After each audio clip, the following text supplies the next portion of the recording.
दक्षिण पूर्व मध्य railway Bilaspur zone में ट्रेड यूनियन की मान्यता के लिए मतदान 4, 5 और 6 दिसंबर को हो रहा है। इस चुनाव में 46,000 रेलवे कर्मचारी भाग ले रहे हैं और 6 यूनियन अपनी दावेदारी पेश कर रही हैं, जिसमें साउथ ईस्ट सेंट्रल मजदूर कांग्रेस SECMC प्रमुख है।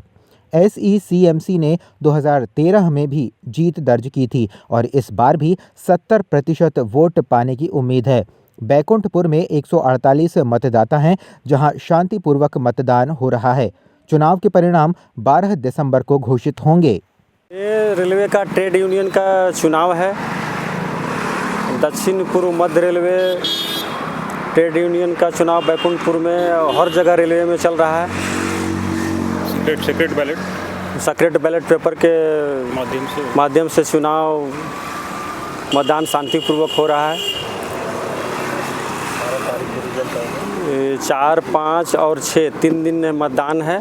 इसके बाद इसका रिजल्ट 12 तारीख को घोषित किया जाएगा। कितने लोगों की संख्या है और कितनी जो है यूनियन इसमें शामिल है?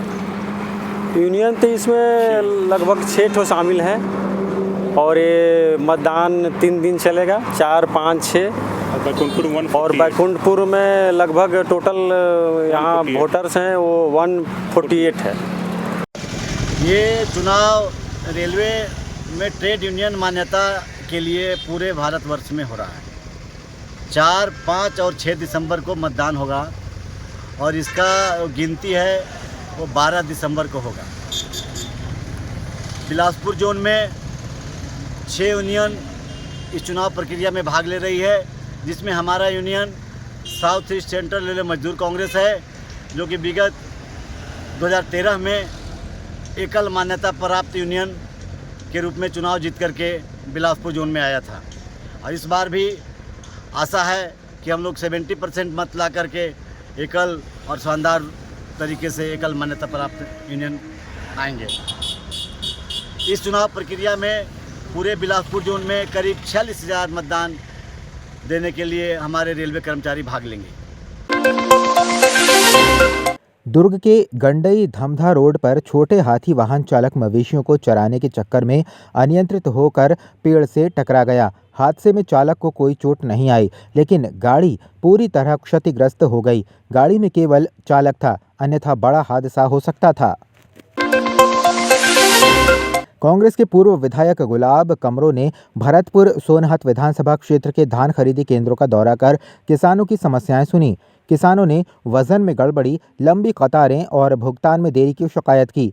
गुलाब कमरों ने अधिकारियों से शीघ्र कार्रवाई की अपील की और आश्वस्त किया कि वे इन समस्याओं को जिला प्रशासन और राज्य सरकार तक पहुंचाएंगे। उन्होंने मौजूदा सरकार पर किसानों की समस्याओं को नज़रअंदाज करने का आरोप भी लगाया।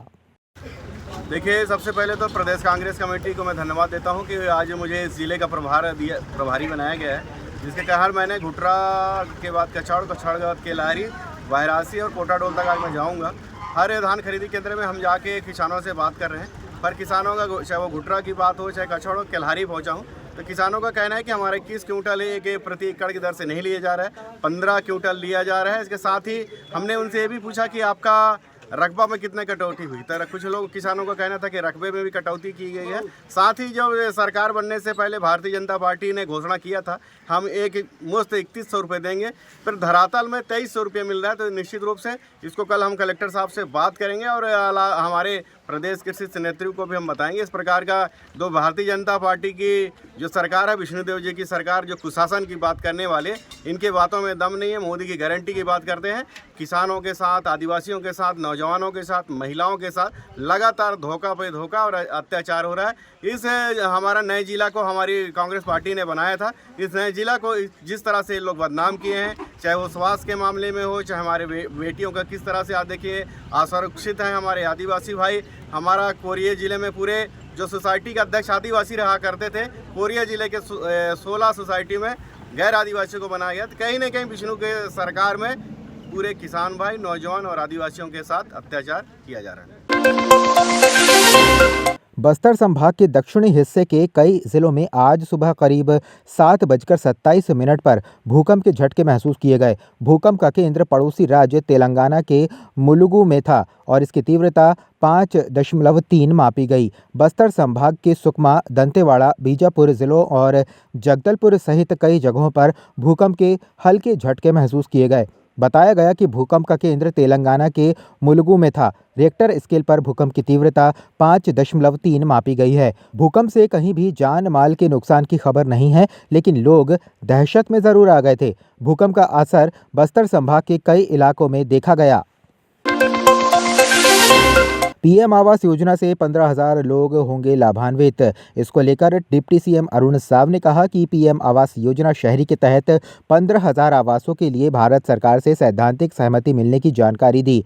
उन्होंने कहा कि 15 दिसंबर से सर्वे की शुरुआत की जाएगी और पात्र हितग्राहियों का चयन किया जाएगा। इसके तहत नगरीय निकाय के 15,000 जरूरतमंदों को आवास मिलेगा।